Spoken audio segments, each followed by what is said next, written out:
Most of us were taught what to learn, but we're never taught the strategies to truly engage with the learning, meaning we often fight our biology as opposed to working with it. Today, we're exploring 6 foundational concepts of cognitive science that will break down some key misconceptions and help you to develop understanding and efficiency in your learning.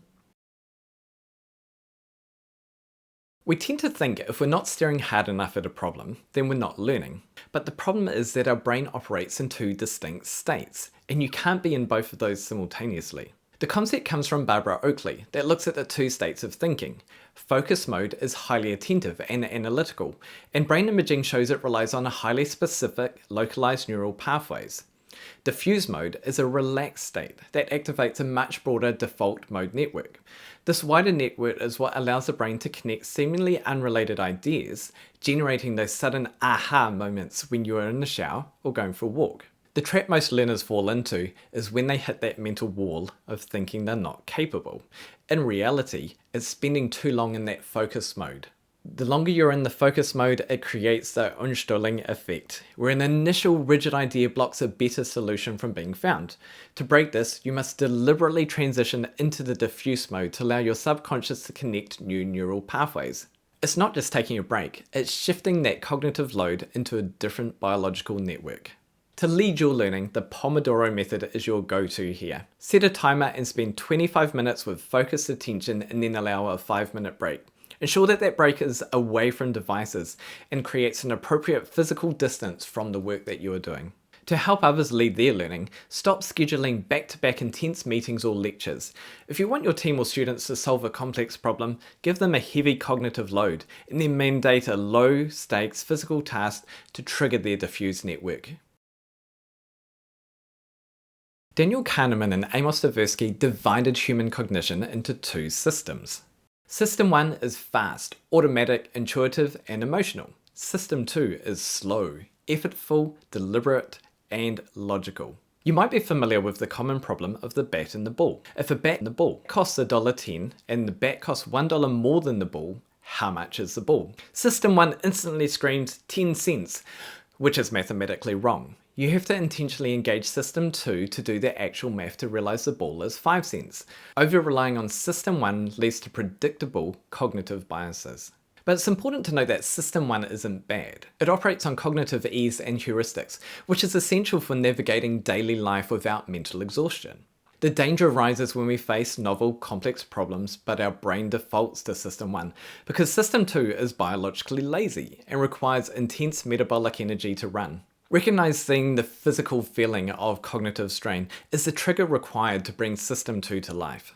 Another challenge is the brain's tendency to create heuristic substitutions, that is, swapping a harder problem for an easier, more comfortable one. An example of this is our reliance on causal assumptions, that if I do this, then I will get this result. The causal assumption that operates out of System 1 often leads us to an incomplete picture of what the reality of the situation is, and therefore we might not take the availability of time and resources into consideration, leading to poorer outcomes or no result. To lead your own learning, recognize when you are making a snap judgment based on intuition. During high-stakes tasks, force a mental pause to intentionally engage your analytical logic of System 2. To help others lead their learning, when someone pitches a fast-paced solution to a particular problem, act as a circuit breaker. Ask them, can we map out the logistics of that to force them out of that intuitive autopilot and into that deliberate analysis? Daniel Willingham synthesized decades of cognitive psychology to prove one simple rule. People only remember what they actively think about. Passive exposure does not equal learning. Think about the penny test. You've seen a coin thousands of times, but if asked to draw it accurately from memory, you probably can't. Why? Because you've never had to actively think about its exact design to use it. For information to be retained, your brain must cognitively process its meaning. We must explicitly differentiate between true remembering and the dangerous illusion of fluency. True remembering is the ability to actively recall information from scratch. This is a foundational level 1 of learning. Simply recognizing a concept when reading over notes or rewatching a video creates that illusion of fluency, keeping you trapped in a pre-level 1 state of mere familiarity. Active recall forces your brain to construct that meaning. The simplest two ways to engage active recall is to put your notes away and write down what you remember, or record yourself explaining this out loud. Reviewing each of these will allow you to see the gaps. To lead your learning, stop passively rereading notes. Force yourself to close the book and explain out loud why a concept works from scratch to ensure you are actively recalling the meaning. To lead their learning, design workflows or study methods that force their brains to grapple with the underlying mechanics of the content, rather than just recognizing its superficial features. The phrase "practice makes perfect" is fundamentally flawed. In fact, "practice makes permanent" is a much more fitting title. The problem is there's more than one type of practice, and getting it wrong will cost you. Anders Ericsson, the world's leading researcher on peak performance, found that elite performers don't just practice more, they practice with a level of intensity and structure that most people won't commit to. From this, he identified a clear hierarchy of skill acquisition. Most people are stuck in naive practice, which is simply repeating a task, like playing a song or writing a report, and hoping that doing it leads to improvement. Above that is purposeful practice, which involves specific goals, intense focus, and pushing slightly outside of your comfort zone. But the gold standard is deliberate practice. This requires a well-developed field with established training techniques, recognition of a gold standard, and crucially, a teacher or coach who can provide tailored training activities and instant feedback designed to overcome your specific plateaus. Without a teacher to guide those drills, you're likely just reinforcing your bad habits. The key aspect of this process is the development of mental representations. Experts don't just have better muscles, they have better mental maps. A grandmaster chess player doesn't see individual pieces, they see complex patterns and relationships.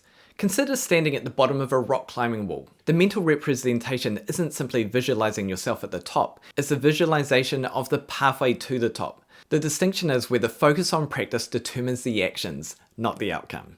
And deliberate practice is the act of constantly refining these mental maps. By targeting the exact point where your brain fails to match your mental representation of perfect, or the gold standard, you force your brain to adapt. And it's important to note that this process is so mentally taxing that even the world's best can usually only sustain it for 4 to 5 hours a day. To lead your learning, stop performing and start drilling. Identify a specific micro skill where your performance is inconsistent. Find a model of excellence, a mental representation, and record yourself or use a metric to find the exact gap between you and the model. Practice only that gap until it is closed. And where possible, find external feedback to help you to refine that process. To help others lead their learning, act as the external feedback loop for your team or students. Assign a drill that is just difficult enough to be frustrating and provide immediate objective feedback after every single attempt.